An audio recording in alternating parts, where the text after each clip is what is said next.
안녕하십니까. 네, 오늘은 그 위대한 유산이라는 제목으로 말씀을 좀 나누면 좋을 것 같습니다. 언제부턴가 이제 뉴스나 뭐 여러 가지 매체에 수저 얘기가 많이 나옵니다. 혹시 들어보셨나요?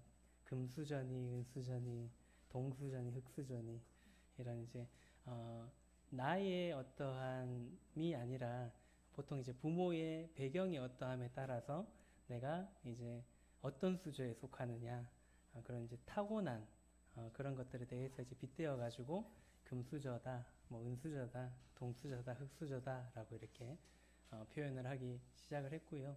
또 최근에는 이런 부분에 있어서 부모의 어떤 혜택에 대해서 이제 정치인들이 특히 그렇죠. 이제 부당한 혜택을 받게 되면 이제 나머지 분들이 굉장히 강하게 이렇게 반발하고 하는 그러한 일들이 좀 많이 생겼습니다. 여러분들은 어떤 수저신가요? 이 말씀을 이제 준비하면서 수저에 대해서 이렇게 찾다 보니까 수저론 기준표라고, 어느 정도 되면은 금수저에 속하고 이제 일반적인 그런 기준표가 있더라고요. 앞에 보시면은, 여기 좀 한 단계 높은 다이아 수저도 있습니다. 금수저, 다이아 수저, 은수저, 동수저, 흑수저가 있는데, 자산 30억 이상, 그리고 이제 가구의 연수입이 3억 이상이면 다이아 수저랍니다.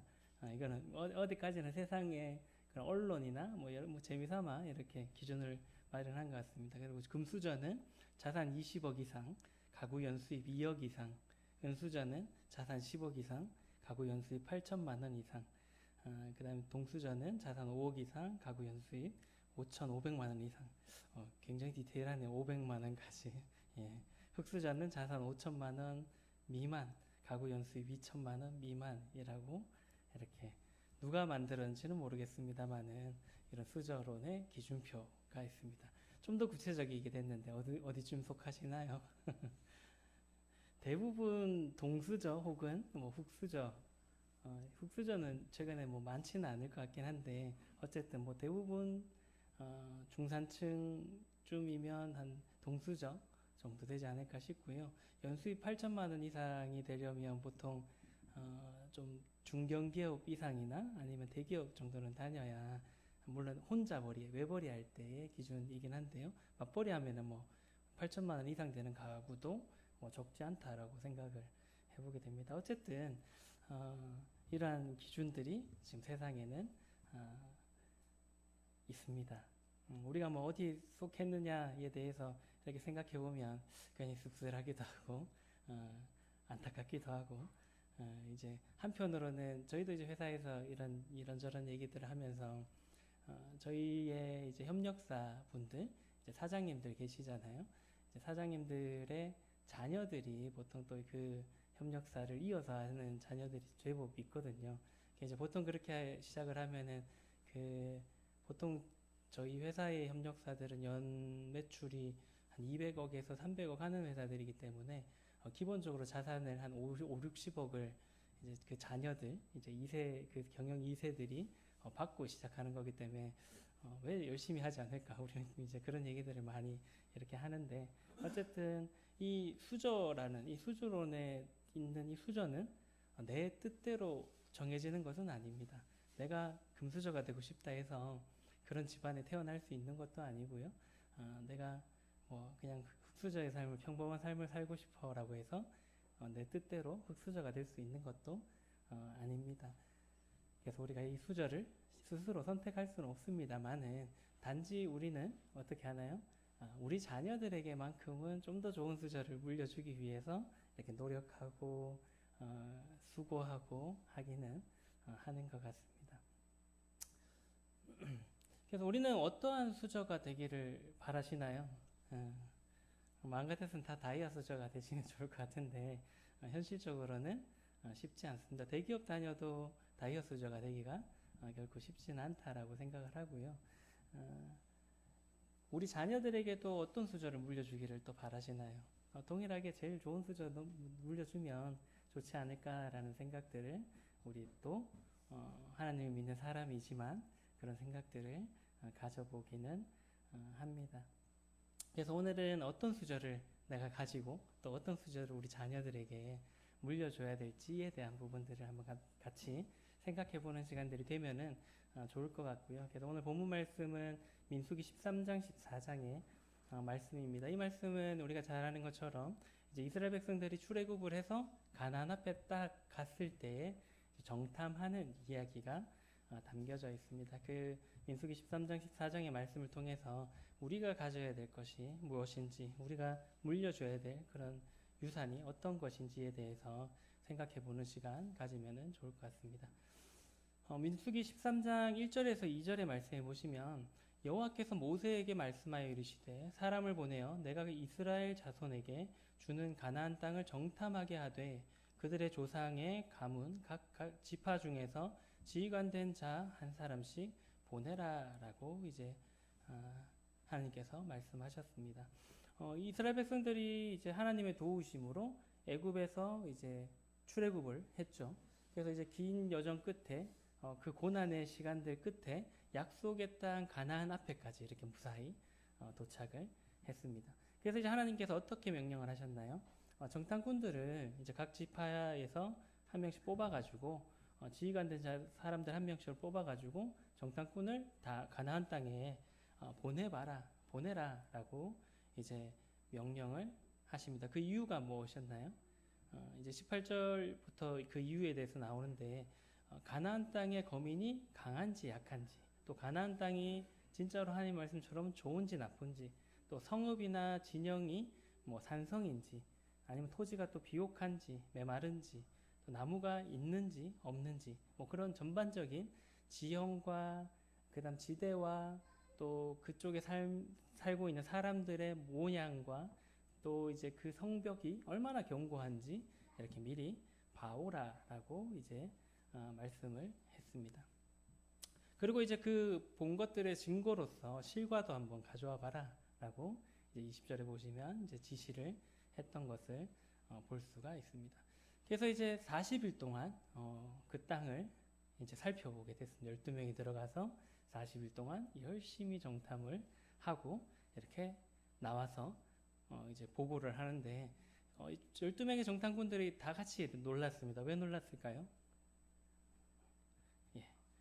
13장 25절에서 27절의 말씀에 보시면 먼저는 40일 동안 땅을 정탐하기를 마치고 돌아와 바란 광야 가데스에 이르러 모세와 아론과 이스라엘 자손의 온 회중에게 나와 그들에게 보고하고 그 땅의 과일을 보이고 모세에게 말하여 이르되 당신이 우리를 보낸 땅에 간즉 과연 그 땅에 젖과 꿀이 흐르는데 이것은 그 땅의 과일이니이다. 이제 그 말한 대로 그 과일을 이렇게 들고 왔는데요. 가보니까 하나님께서 약속하신 대로, 하나님께서 말씀하신 대로 그 땅이 어떤 땅이라고요? 진짜로 젖과 꿀이 흐르는 정말 살만한, 정말 멋진 그런 곳이다라는 것을 이제 보고를 하게 됩니다. 그리고 이제 그 증거로서 가져왔던 그 과일들이 어떻게 갖고 왔다고 성경에 표현되어 있나요? 둘이서 막대기에 꿰어가지고 메고 왔다라고 표현되어 있거든요. 그만큼 이제 과실들도 굉장히 실한 그런 과실들을 증거로서 가져와서 이스라엘 백성들 앞에 이렇게 보여 주었습니다. 그래서 포도송이가 달린 가지와 석류와 무화과를 이렇게 두 사람이 메고 이렇게 왔던 것을 볼 수 있습니다. 그래서 이스라엘 백성들이 계속 이제 광야에서 사막만 보고 메마른 땅만 보다가 그런 것들 보니까 얼마나 놀랐겠습니까? 야, 정말 하나님께서 말씀하신 대로 이 땅이 참 풍족하고 좋은 땅이구나라는 것들을 생각을 했을 것 같고요. 이제 우리가 이렇게 고생하고 또 그 애굽에서 그렇게 종살이하면서 힘들었던 그 세월들을 이제 보상받겠구나라는 생각들을 아마도 했을 거다라고 생각합니다. 이 순간까지는요. 여기서 끝났으면 좋았을 건데 이제 이어서 이제 정탐꾼들이 다음 보고 내용을 이제 하게 됩니다. 그 보고를 들은 이스라엘 백성들이 어떻게 변하나요? 희망이 절망으로 이제 변하게 되는데요. 28절에서 29절의 말씀에 보시면 그러나 그 땅 거주민은 강하고 성읍은 견고하고 심히 클 뿐 아니라 거기서 아낙 자손을 보았으며 아말렉 있는 남방 땅에 거주하고 헤디든과 여부스인과 아모리인은 산지에 거주하고 가나안인은 해변과 요단가에 거주하더이다라고 이제 보고를 하게 됩니다. 가나안 땅은 비옥하고 정말 하나님 말씀하신 것처럼 젖과 꿀이 흐르는 그런 좋은 땅이었지만 거기에 거주민은 어떻다고요? 강하고 또 성읍은 또 어떻다고요? 견고해서 우리가 정복하기 힘들다라고 이제 보고를 하게 됩니다.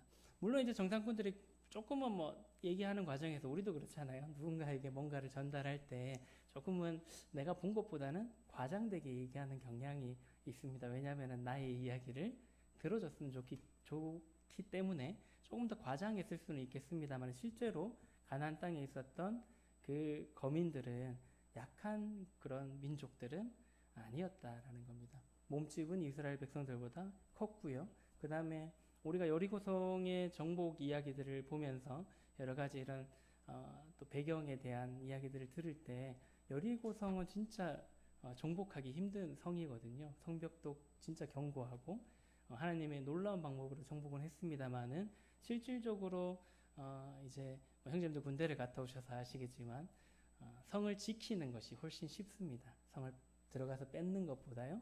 성을 지키는 것이 훨씬 쉽습니다. 위에서 성벽 위에서 활을 쏘거나 이렇게 뭐 돌을 던지거나 옛날 우리나라 전투도 보면 그렇지 않습니까? 그래서 5천 명이 지키는 성을 함락하기 위해서는 수만 명이 달라들어야 겨우 이길까 말까 하는 그런 이제 불리한 상황이 있었던 것은 맞습니다. 그래서 이제 그 말씀을 살펴보는 것처럼 가나안 사람들은 몸집도 거대했고 그 성읍도 크고 견고했다라는 것을 이제 살펴볼 수가 있겠고요. 가나안 사람들은 마치 앞에서 살펴봤던 수저론에서 기준으로 봤을 때는 아마도 금수저를 가졌던 성읍도 견고했고 땅도 비옥했고 사람들도 튼튼했던 그런 사람들이었다라고 생각이 되고요. 그들과 비교했던 이스라엘 백성들은 어떤 사람들이었나요? 출신은 노예 출신이었죠.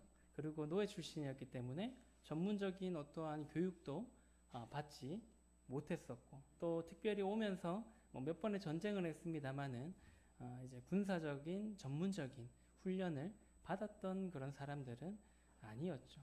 그리고 이제 그 광야의 여정들을 오면서 애굽에서 가지고 나왔던 것들을 많은 것들을 이제 소비를 했겠죠. 그리고 이제 성막을 지으면서 애굽에서 받아왔던 그런 금문 보화들도 다 이렇게 하나님 앞에 내어 놓았기 때문에 자기가 가진 것은 몇 개가 없었을 거다라고 생각을 합니다. 그래서 가나안 사람들의 그 모습은 앞서 봤던 그 수저론에 봤을 때는 흙수저 같은 금수저와 흙수저가 마치 비교하는 그러한 모습이 아니었을까라는 생각을 해보게 됩니다. 그래서 이제 가나안 정탐 보고회를 가졌을 때 그 이후에 어떻게 됐나요?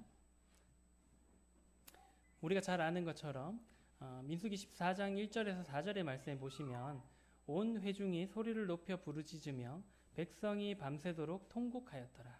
이스라엘 자손이 다 모세와 아론을 원망하며 온 회중이 그들에게 이르되 우리가 애굽 땅에서 죽었거나 이 광야에서 죽었으면 좋았을 것을 어찌하여 여호와가 우리를 그 땅으로 인도하여 칼에 쓰러지게 하려 하는가? 우리 처자가 사로잡히리니 애굽으로 돌아가는 것이 낫지 아니하랴. 이에 서로 말하되 우리가 한 지휘관을 세워 애굽으로 돌아가자 하매.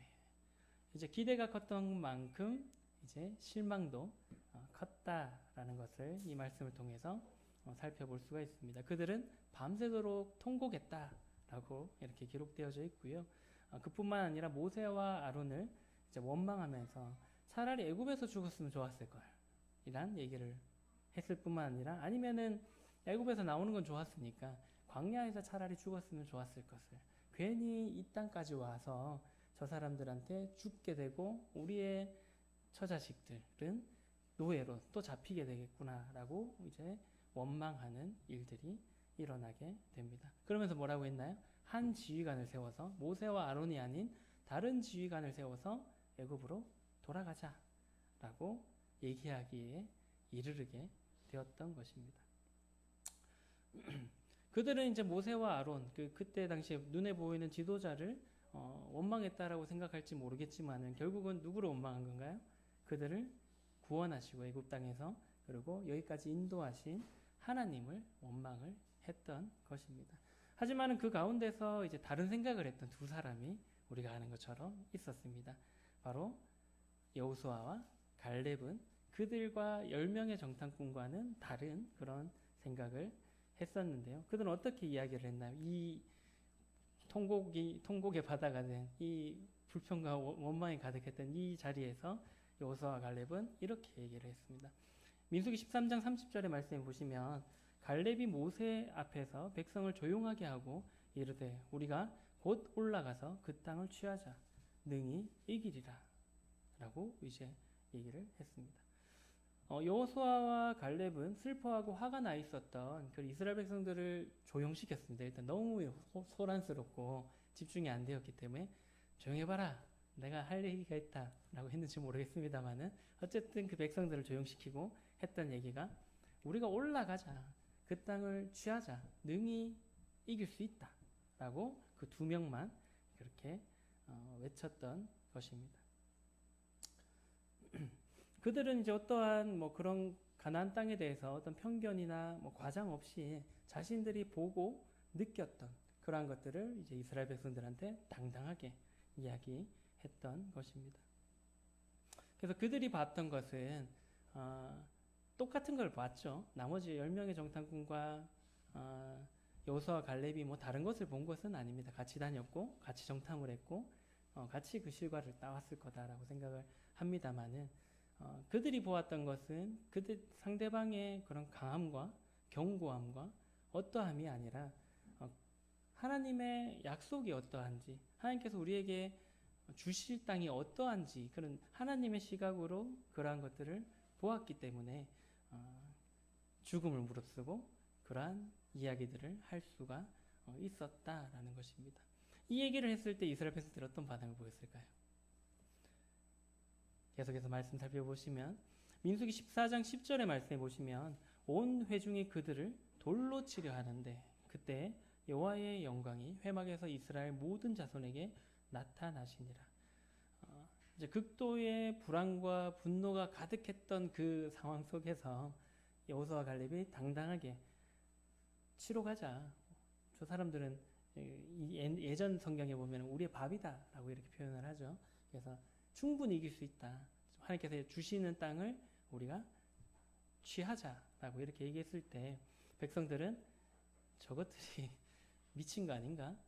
라고 하면서 이제 돌로 치려 했던 것을 볼 수가 있습니다. 그때 이제 하나님의 영광이 회막에 가득하게 되면서 이제 백성들이 두려움에 떨게 되고 그들을 이제 보호해 주셔서 그들을 죽이지는 않았습니다만은 그러한 마음들을 이제 먹었다라는 것입니다. 오늘의 이제 본문 말씀을 통해서 이제 두 집단이 나뉘어지게 되는데요. 여호수아와 갈렙의 그 집단과 나머지 10명을 따랐던 대부분의 사람들로 이렇게 나뉘어지게 됩니다. 한 집단, 그 10명의 정탐꾼들을 따랐던 그 집단은 어떤 것을 보았나요? 나의 처지와 상대방의 처지만을 이렇게 바라보았습니다. 그래서 나는 참 초라하고 나는 가진 것도 없고 나는 힘도 없고 나는 저들을 이길 만한 그런 것이 없는데 또 다른 집단 그 가나안 사람들은 저 사람들은 강해 보이고 성읍도 튼튼하고 야 우리가 도저히 이길 수 없구나. 그냥 나의 처지와 그 사람들의 처지를 그냥 단순히 비교해서 난 참 부족해. 나는 어림도 없어 라는 생각들을 했던 집단이 있고요. 또 다른 집단이었던 여호수아와 갈렙을 따랐던 그런 사람들은 남과 나와 이런 자신을 이렇게 다른 사람을 이렇게 비교했던 것이 아니라 하나님과 하나님의 약속의 말씀을 이제 있는 그대로 바라보았던 사람들이었습니다.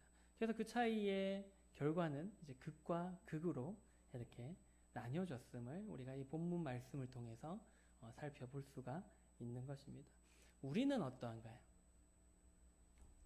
우리는 어떻게 모든 상황들을 바라보고 있나요? 우리도 이제 자신을 어떤 이렇게 막 틀에 넣어가지고 다른 사람과 이렇게 비교하면서 나는 금수저인가? 왜 나는 금수저의 집안에서 태어나지 못했나?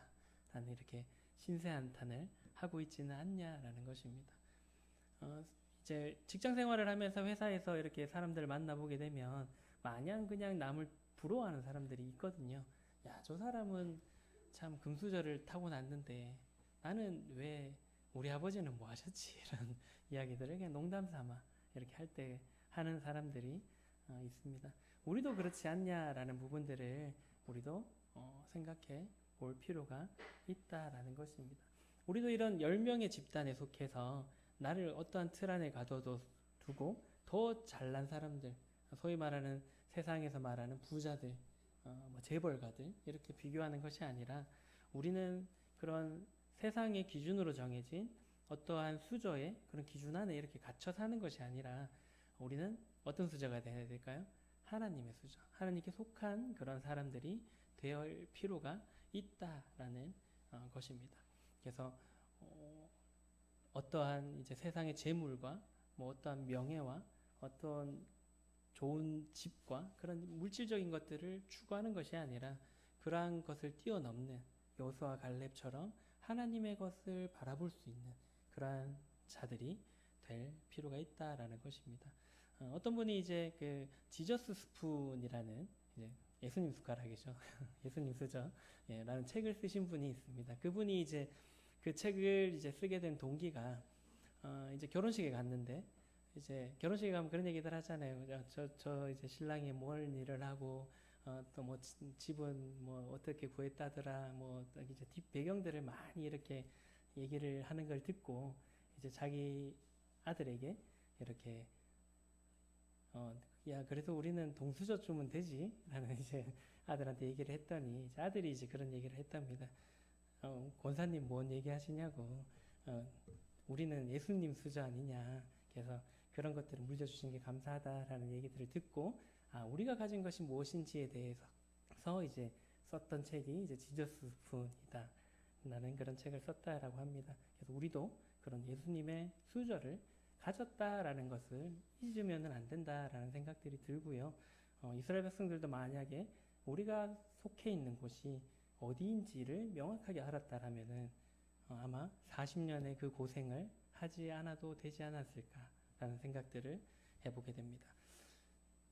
이런 하나님의 수저, 또 예수님의 수저를 가진 사람들은 어떤 삶을 사는 사람들일까요? 먼저는 이 10명의 정탐꾼과 같이 남들과 자신을 비교하지 않는 사람들이다라는 것입니다.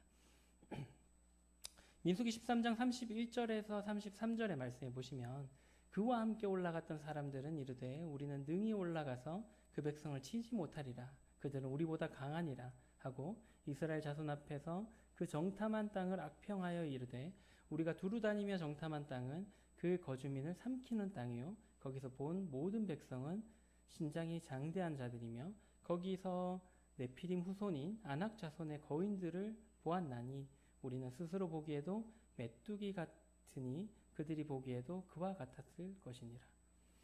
노예의 삶을 살았고 광야의 시간을 이렇게 보냈던 이스라엘 백성들은 자존감이 엄청 이렇게 떨어져 있었던 것 같습니다. 그래서 철저하게 나는 흙수저야.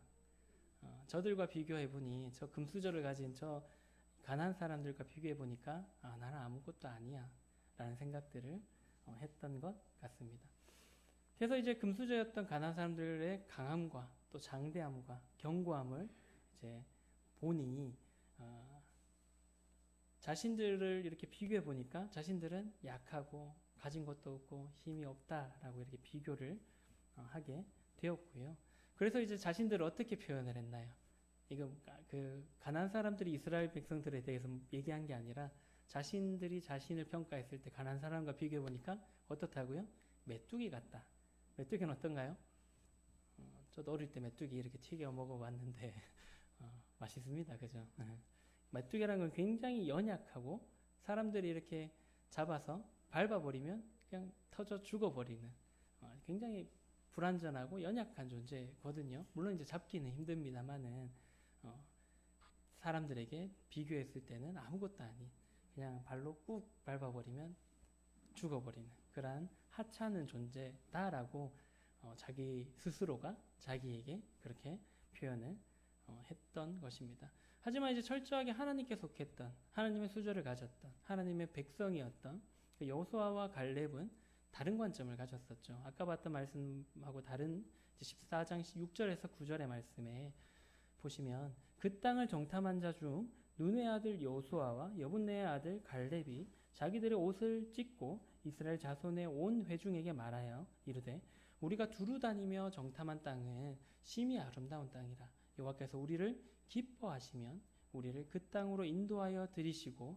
그 땅을 우리에게 주시리라. 이는 과연 젖과 꿀이 흐르는 땅이니라. 다만 여호와를 거역하지 말라.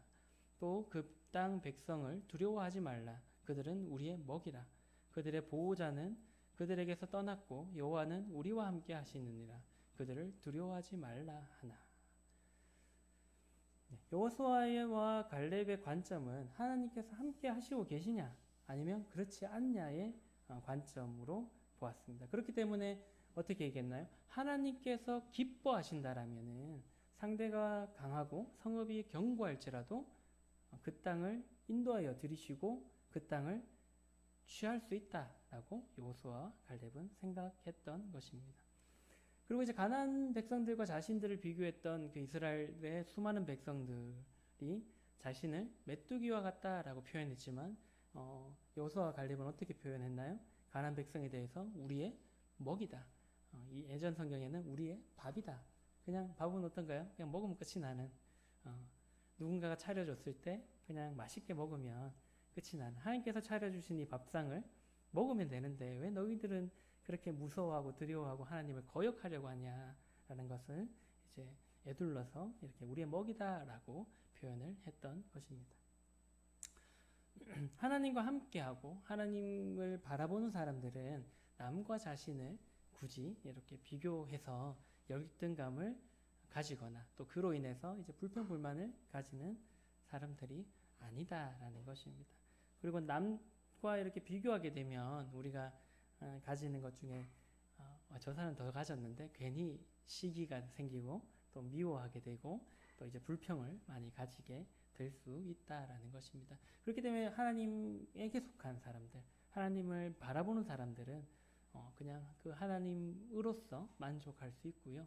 또 하나님의 약속의 말씀을 의지해서 어떠한 상황이 되더라도 하나님께서 어떻게 하실까? 내가 이렇게 어려운 상황인데 이번에는 하나님께서 어떻게 이 일들을 풀어가실까라는 조금 다른 관점에서 기대하는 마음으로 그 상황을 바라볼 수 있게 된다라는 것입니다. 우리는 어디 속해 있는 사람들인가요? 갈렙과 여호수아에 속해 있는 사람들인가요? 아니면 10명의 정탐꾼에 속해 있는 그런 사람들일까요? 우리는 세상의 기준으로 수저를 나누고 있나요? 아니면 하나님의 기준으로 하나님께 속해 있는 사람들인가요? 한 번쯤은 자신을 돌아볼 필요가 있다라고 생각되어집니다. 그리고 이제 하나님의 수저, 또 하나님께 속한 사람들은 두 번째로 내게 주어진 것으로 세상을 이길 수 있는 사람들입니다. 민수기 14장 8절의 말씀에 보시면 여호와께서 우리를 기뻐하시면 우리를 그 땅으로 인도하여 들이시고 그 땅을 우리에게 주시리라. 이는 과연 젖과 꿀이 흐르는 땅이니라.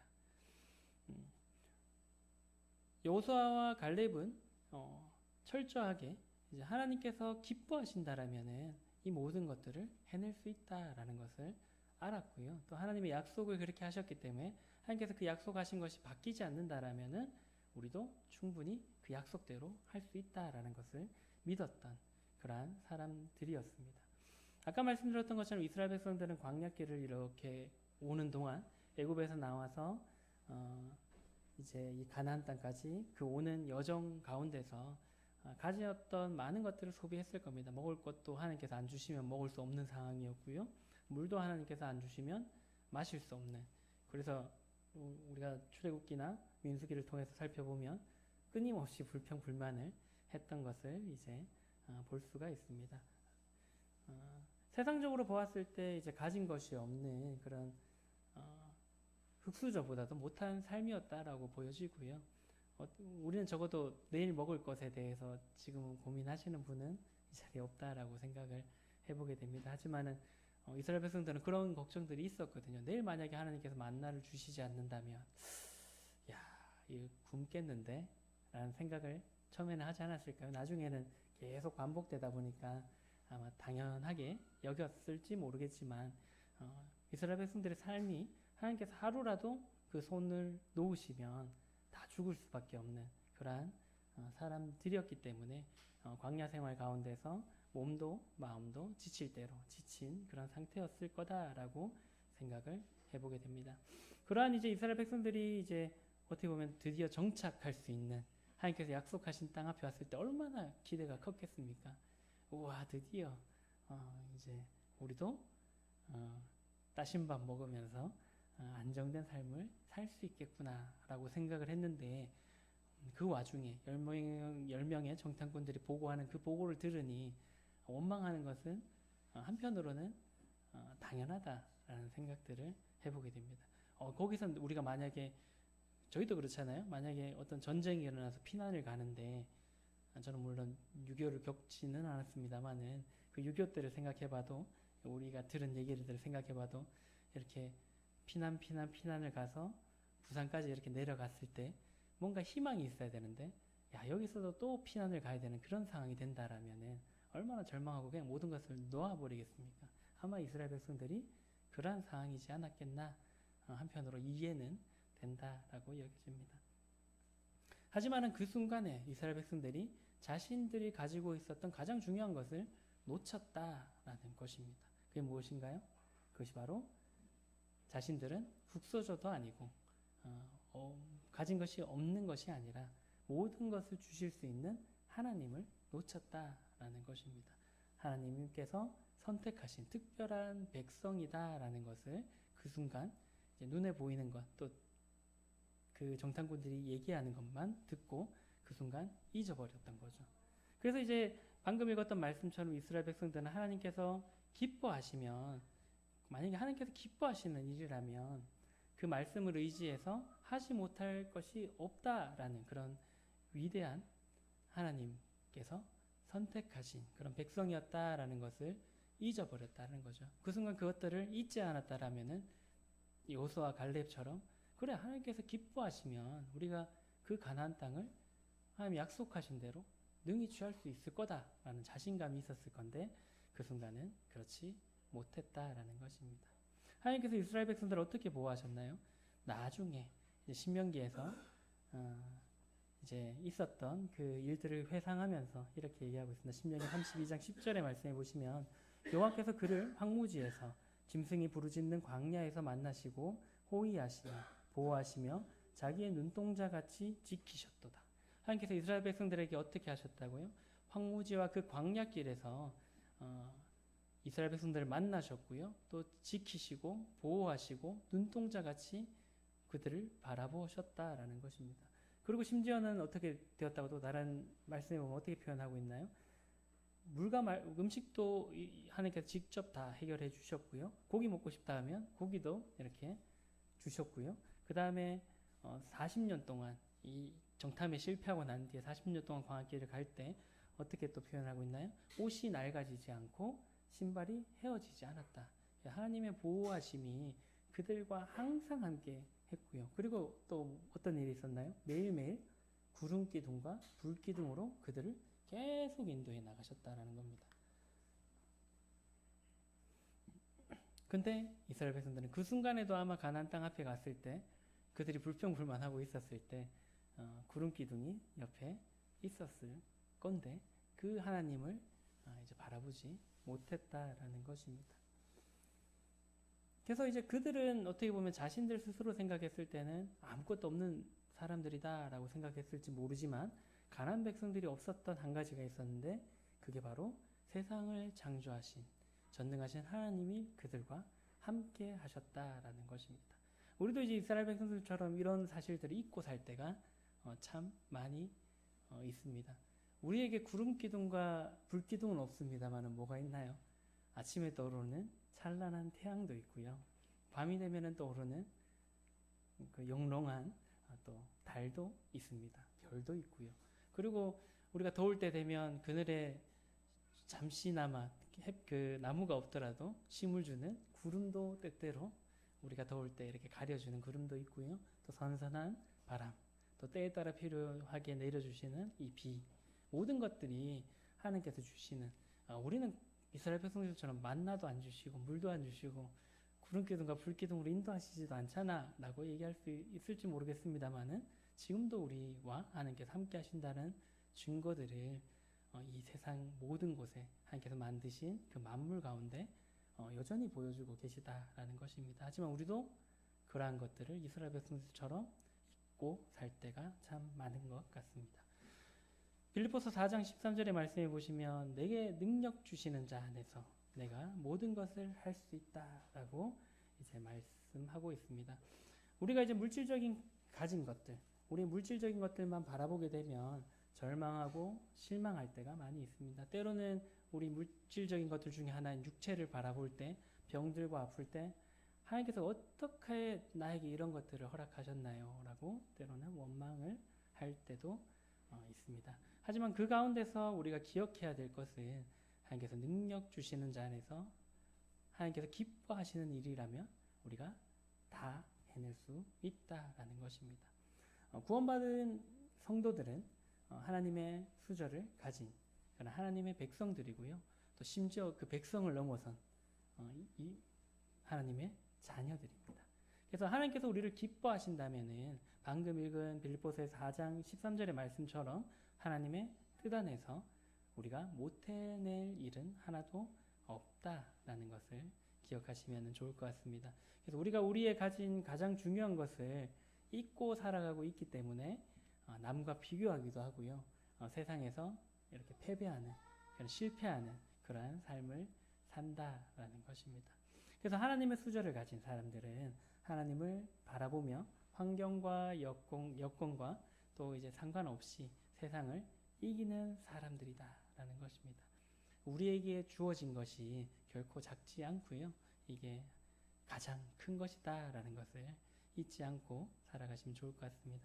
시편 23편 4절의 말씀 보시면 우리가 잘 아는 시편의 말씀인데요. 내가 사망의 음침한 골짜기를 다닐지라도 해를 두려워하지 않을 것은 주께서 나와 함께 하심이라. 주의 지팡이와 막대기가 나를 안위하시나이다. 우리가 어떤 길을 가고 있느냐가 중요한 것은 아니다라는 것입니다. 그 길이 사망의 음침한 골짜기일지라도 우리가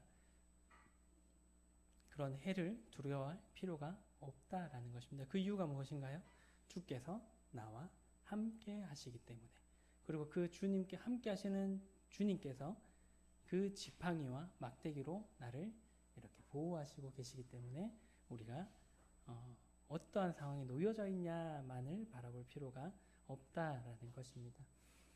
여호수아와 갈렙은 이런 이제 사고를 뛰어넘은 사람들이죠. 세상의 관점을 뛰어넘은, 하나님이 나와 함께 하신다라면은, 하나님께서 우리와 함께 하신다라면은 어떠한 상황 속에서 승리를 주실 수 있는 분이다라는 것을 이제 바라보았던 그런 삶을 살았던 그런 사람들입니다. 그리스도인의 삶이 바로 이러한 삶이다라고 생각이 되어지고요. 내게 주어진 것이 하나님의 크신 사랑과 은혜다라는 것들을 기억하고 살아가시면 좋을 것 같습니다. 근데 지금 우리는 어떠한가요? 그것도 한번 돌아볼 필요가 있다라고 생각을 해보게 되고요.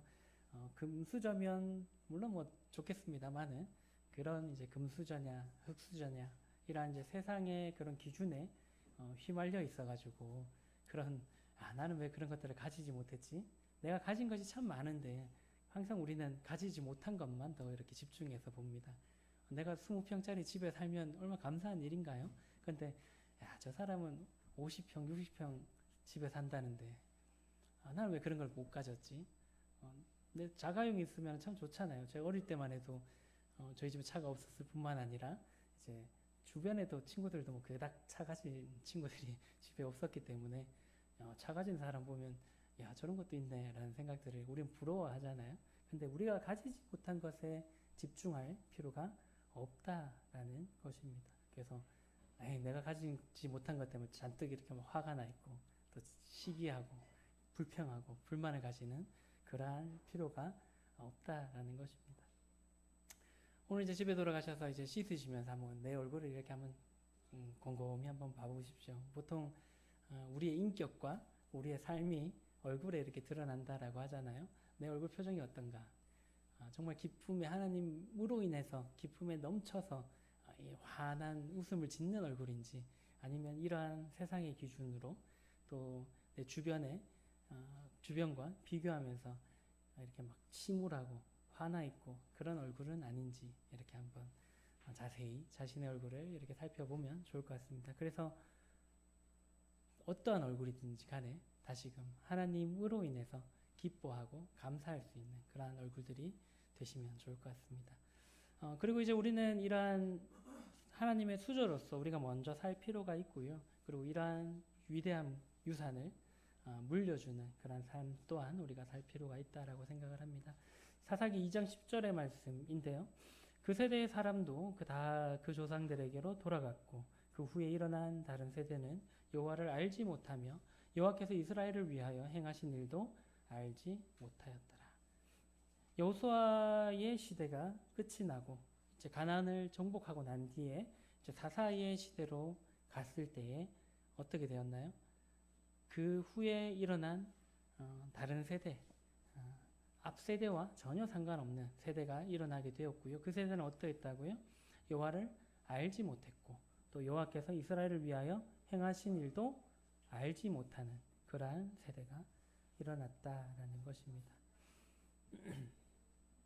우리가 이제 우리의 자녀들에게 물려줘야 될 것이 무엇이냐? 물론 이제 좋은 수저들, 세상의 재물이나 좀 안락하게 또 교육도 받을 수 있고 편안하게 집에서 살 수 있도록 해주는 것도 물론 부모로서의 의무죠. 그런 것들도 물론 필요하다라고 생각이 되어집니다. 하지만은 우리가 우리의 자녀들에게 물려줘야 될 진짜 중요한 것은 바로 세상을 모든 것들을 해내실 수 있는 그 하나님을 우리 자녀들에게 물려주는 것 또한 우리에게 정말 맡겨진 중요한 일이다라고 생각이 되어집니다.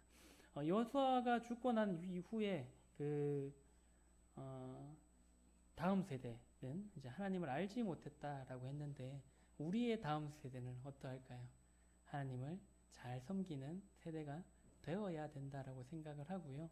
우리에게 주어진 1차적인 세상에 복음을 전하는 일도 물론 우리에게 중요한 사명이고 우리에게 맡기신 일이긴 합니다만은 우리의 가정의 자녀들 또 우리의 아이들 또 이 교회에 있는 우리 아이들에게 이 하나님을 올바르게 알고 하나님을 믿을 수 있도록 해주는 일 또한 우리에게 주어진 중요한 그런 사명이다라고 생각이 되어집니다. 그래서 얼마나 슬픈 일이 되겠습니까? 우리가 여기 계신 분들이 저까지 다 죽고 나면 이 교회가 없어진다. 더 이상 이 교회에 올 사람이 없다.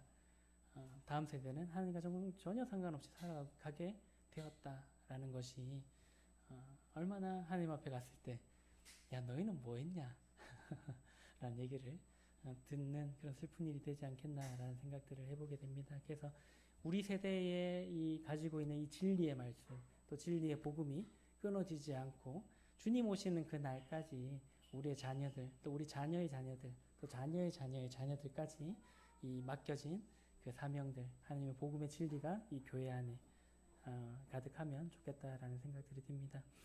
여호수아의 마지막 유언의 말씀과 같은 말씀인데 우리가 잘 아는 말씀인데요. 여호수아 24장 15절의 말씀에 보시면 만일 여호와를 섬기는 것이 너희에게 좋지 않게 보이거든 너희 조상들이 강 저쪽에서 섬기던 신들이든지 또는 너희가 거주하는 땅에 있는 아모리 족속의 신들이든지 너희 섬길 자를 오늘 택해라. 오직 나와 내 집은 여호와를 섬기겠노라. 여호수아가 이제 죽기 전에 자기가 이렇게 이스라엘 백성들을 이렇게 지도해 보니까 모세도 아마 똑같은 생각을 했던 것 같고요. 참 목이 곱고 하나님을 거역하는 백성들이구나 라는 것들을 뼈저리게 늘 느끼면서 이 사람들과 함께 했던 것 같습니다. 그래서 자기가 죽고 나면 또 자기가 하나님을 열심히 섬기던 이 사람들이 죽고 나면 또 하나님을 거역할 건데 라는 이제 걱정이 들었던 것 같습니다. 그래서 이제 여호수아가 어떻게 얘기했나요? 지금 안 될 것 같으면 아예 저 옆 동네 신들을 섬기든지 저 가나안 땅의 신들을 섬기든지 해라 라고 이렇게 얘기를 하면서 하지만 나는 하나님을 섬기겠다. 나와 내 집은 하나님을 섬기겠다. 너희들은 너희 하고 싶은 대로 해라 라고 얘기했을 때 이스라엘 백성들이 어떻게 대답했나요? 우리도 하나님을 섬기겠다라고 그렇게 얘기를 합니다만은 이제 사사시대로 넘어가면 끊임없이 하나님을 버리는 반복된 그런 삶을 살게 됩니다. 우리도 이러한 이제 고백들을 하면 좋을 것 같습니다. 우리의 주변에 많은 신들이 있습니다. 물론 이제 우리가 절에 가서 절하실 분은 없다라고 생각을 합니다만은 또 다른 종교를 가지셔서 하나님을 그렇게 떠나시는 분은 없다라고 생각을 합니다만은 우리의 신이 될 수 있는 것들, 세상의 재물이든 돈이든 명예든 그런 것들을 쫓아 사는 것이 아니라 나와 내 집은 하나님을 섬기겠다라고 이렇게 얘기할 수 있는 우리가 모두가 되면은 좋을 것 같습니다. 그래서 물론 이제 그런 얘기들 하잖아요. 자식 농사는 내 마음대로 안 된다 라고 이렇게 얘기들을 많이 합니다. 저도 뭐 장담할 수 없는 일이고요. 그 누구도 우리 아이들이 어떻게 된다라고 장담할 수는 없다라고 생각을 합니다. 그렇기 때문에 우리가 우리 자식을 마음대로 할 수 있다면 참 좋겠습니다. 벌써 요즘 자매랑 고민하는 건데 벌써 김시아가 말을 안 듣기 시작하거든요.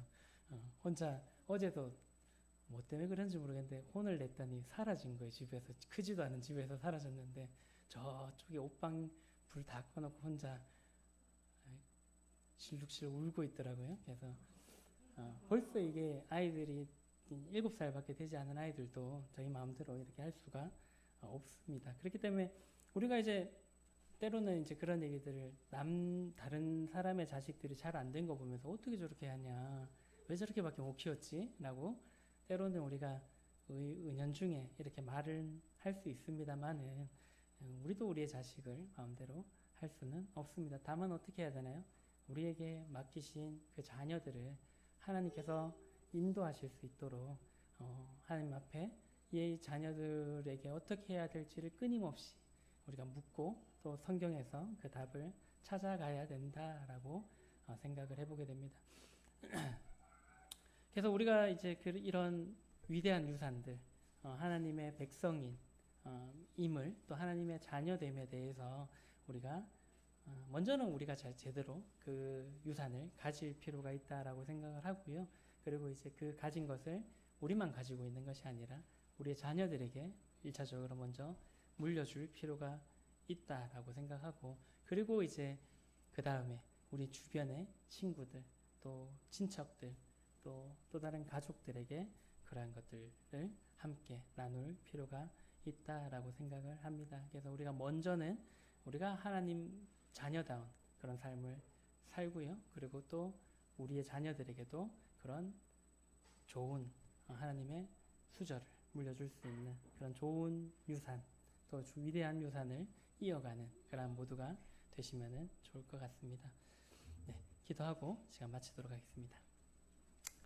사랑해 주님 감사를 드립니다. 저희들에게 모든 것을 내어주셔서 우리가 하나님의 자녀가 되게 하심을 인하여 감사를 드립니다. 참 우리가 이러한 큰 복을 또 은혜를 받은 자로서 또 우리의 자녀들 또 우리의 다음 세대에게도 이러한 유산들을 이어주는 그런 중흥로교회가 될 수 있도록 하여 주시고, 또 우리의 자녀들에게 뿐만 아니라 하나님을 모르는 많은 사람들에게도 이러한 하나님의 유산들을 우리가 물려줄 수 있는 자들이 될 수 있도록 인도하여 주시기를 원합니다. 그러기 위해서 우리가 먼저 하나님의 자녀답게 또 하나님을 바라보며 또 하나님의 약속의 말씀을 바라보며 또 우리의 여건과 상황과 상관없이 그렇게 기뻐하는 자들이 될 수 있도록 그러한 자들이 먼저 될 수 있도록 인도하여 주시기를 간절히 원합니다. 또 돌아오는 일주일의 삶 가운데서 하나님을 바라보고 또 하나님으로 인해서 기뻐하는 그러한 저희들이 될 수 있도록 인도하여 주시기를 원합니다. 함께 하심을 감사를 드리며 예수님 이름으로 기도를 드렸습니다. 아멘.